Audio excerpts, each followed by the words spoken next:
Atoms. You can't see them, but they're everywhere. They are everything. They are literally everything, whether you see it or don't see it. You've known this, you've learned this all of your life. The words are used with everyday conversation. But it's amazing how often, even once we get to high school or even students in college, if you ask them fundamentals about an atom or things pertaining to atoms or groups of atoms, we forget it. And that's, it could be because you just don't use the language every single day. You don't use these terms every day. So let's take a look at what atoms, what they are, and just the easiest way to do that is to begin to talk about things like periodic trends and stuff like that. And in this video, we're not going to get in depth into a large number of periodic trends. There are several, and they're very useful. But for the basics on structure of atoms and how we can visualize that they're put together, so that we can have some understanding of what they're doing and why they're doing what they're doing, just simple atomic behavior, we need to go to a periodic table for that. So let's take a look at some basic trends that you're going to find on a periodic table. So here's a copy of the periodic table that we use in my class. I've used various versions of it. You can find them online for use. There's plenty of them. Some have as much information that you'll see here. Some have less. Some have way more, as I've said. All this information is not something you will immediately need in your beginning chemistry class, but certainly as you progress through your chemistry studies, more and more of this information will be necessary. And this particular one actually gives a lot of information as standard that typically other tables will make you sort of memorize. Like in the past, you would have had to have known this. There are older versions of this, if you look them up, that will have, say like a series of Roman numerals across the top of each of these blocks that you see here, and we'll get to that in a second. And that's the older version of it, and it tended to be organized. It does the same thing that I'm getting ready to tell you, but this is kind of the more commonly used modern way of looking at it. So if you follow across, you have two columns on the left, on the far left. You'll have those two columns there, and then on the far right, you will see that you have 6 more columns on the far right, and then both of those flank are directly opposite of are to the side of what you can see are called the transition metals, right?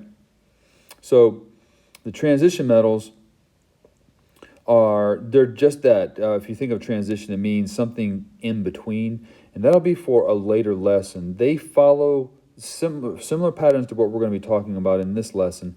However, there are, when it comes to using the periodic table, there are some things about structure that are a little bit different with transition metal elements. And if you look further down here on the bottom, you'll see where it says lanthanide and then actinide series, right? It says lanthanides and actinides.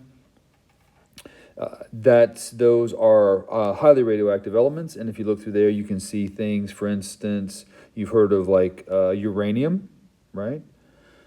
So you can see that's where it is. If you never knew where it was, there's uranium. You've heard of plutonium. Well, now you know where it's at. And in a later lesson where we talk about nuclear reactions, we'll specifically look at some dynamics with those. Okay, but all these down here are highly radioactive. So let's take a look. If we come over here to group 1 and 2, all right, I'm going to zoom in a little bit for you. You can see here the names of, at the top, you will see above this very first column it says alkali metals, and then you'll see it says alkaline earth metals. Very similar names, but those terms are given because everything within those columns, straight up and down, have similar properties, which we'll talk about. So there's one of the first things, one of the first trends that I'd like for us to sort of talk about. Instead of saying column, everything straight up and down in a column, we call it a group.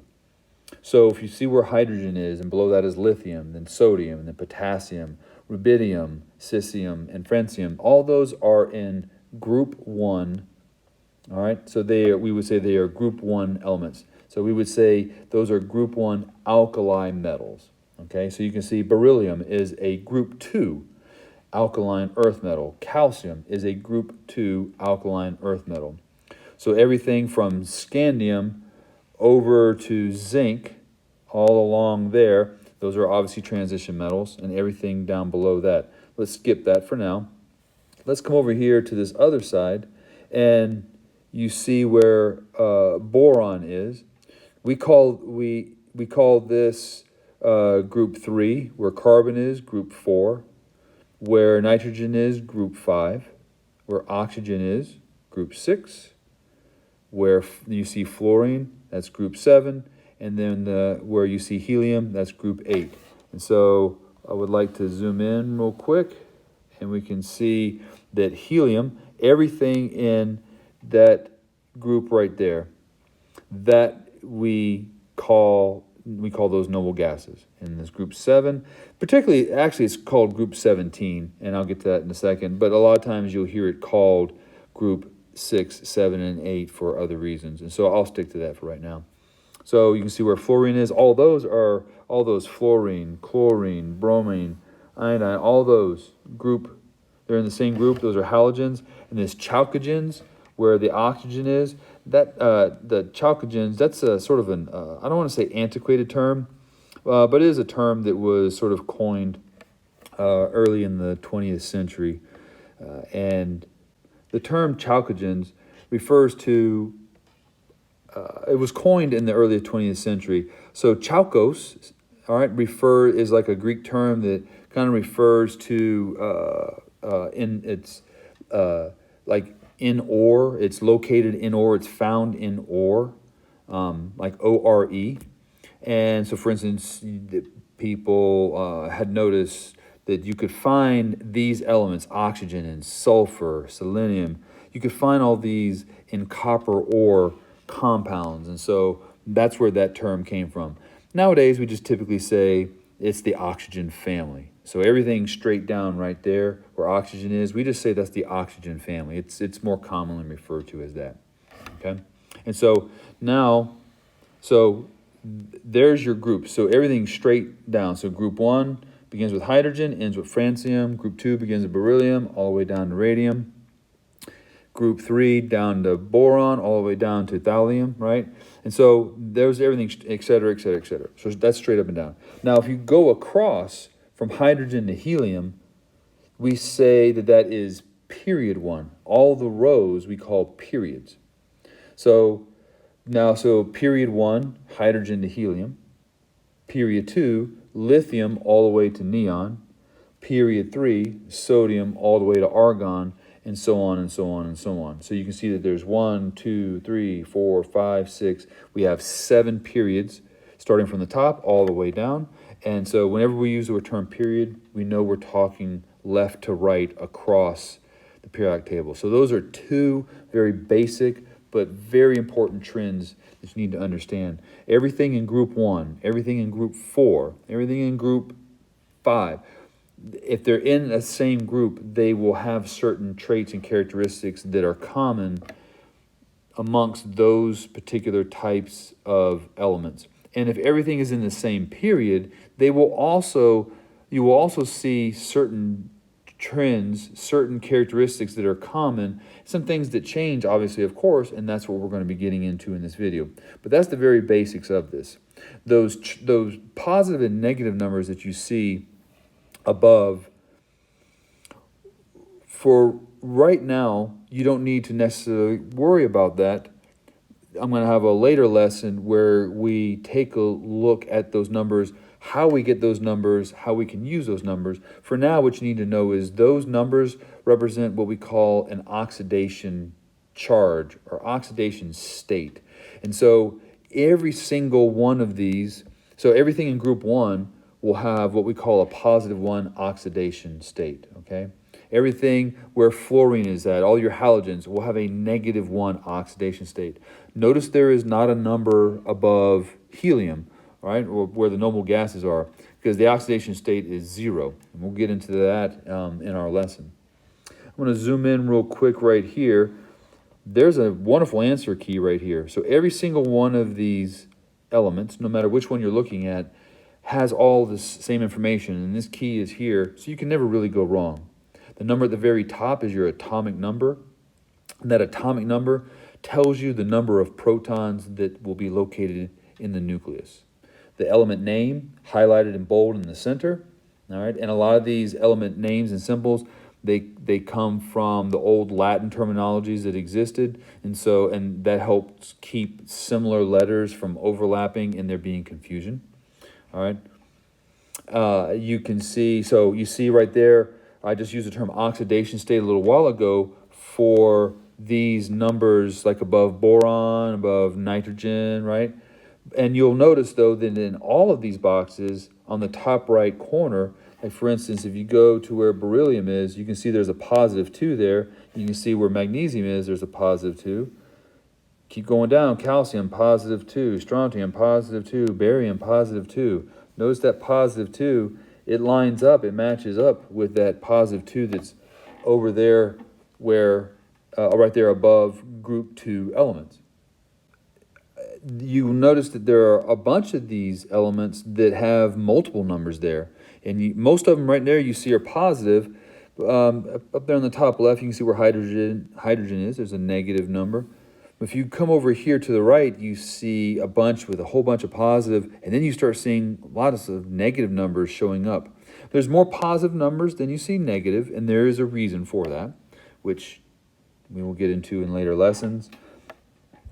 But you can see that if there are multiple oxidation states, then whatever those charge values mean, that means the state of that atom, some characteristic about it can exist in multiple forms, and we recognize that by putting a number like a positive 1, a positive 2, or a positive 3, positive 4, whatever that number might be.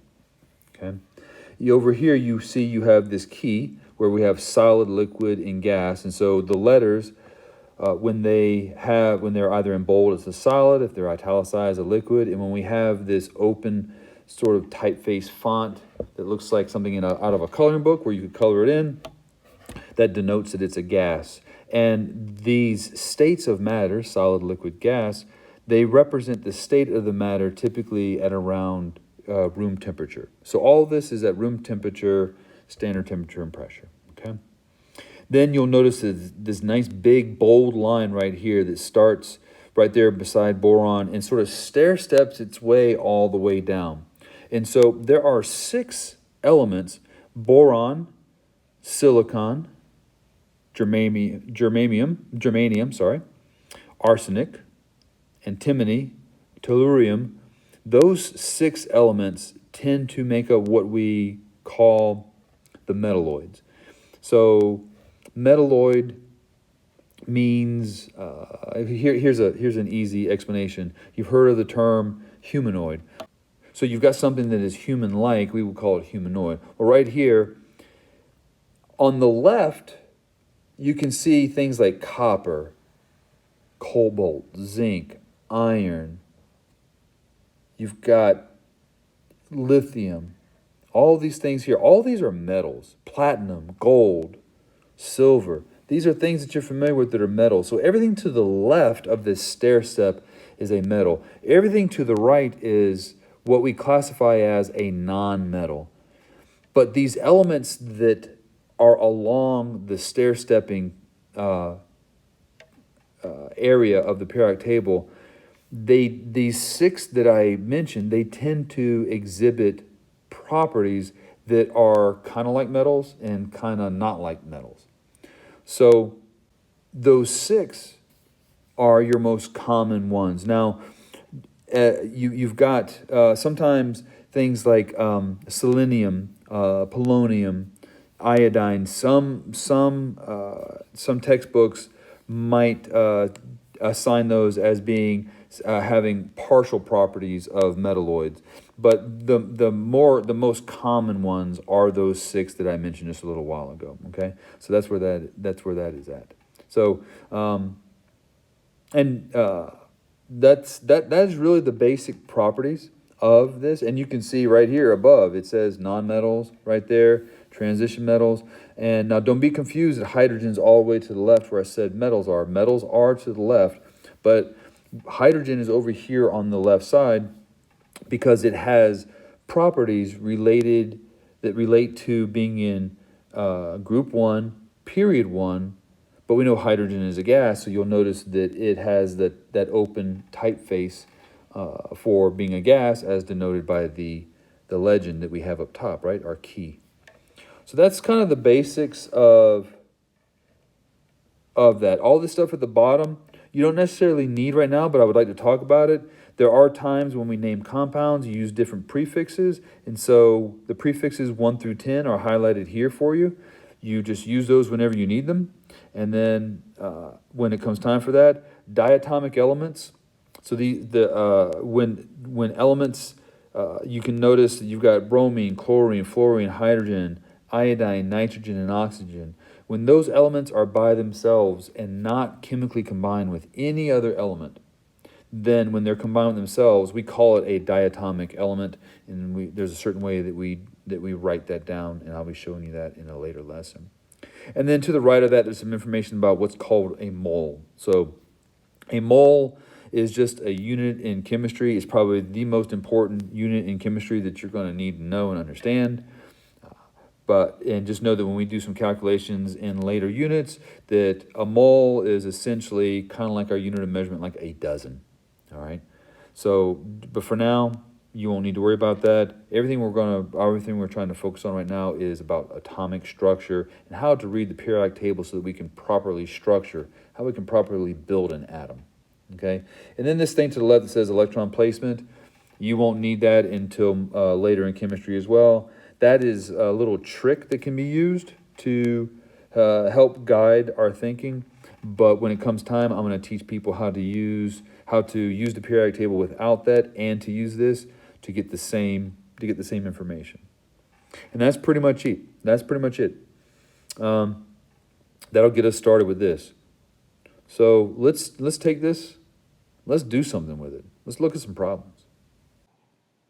And now that we've taken a look at some of these trends, so there's trends going horizontally across the periodic table, and there's trends vertically going across the periodic table. So we have our periods, and we have our groups, and you saw that a bunch of those groups had various names, and those names are important to know. There's some distinguishing characteristics between atoms within the same group, as we sort of briefly discussed in just this previous segment. And we'll learn a lot more about that as we get further and further into the course, where we talk about nuclear reactions, and then when we start talking about some larger fundamental behaviors of atoms that occur besides just the basic atomic structure and stuff like that. So with that said, now that we know a little bit about periodic trends, and we understand when we look at a periodic table what that means to us, let's use it. Here's a few examples on how to take this periodic table and make it useful for something every day. Take a look.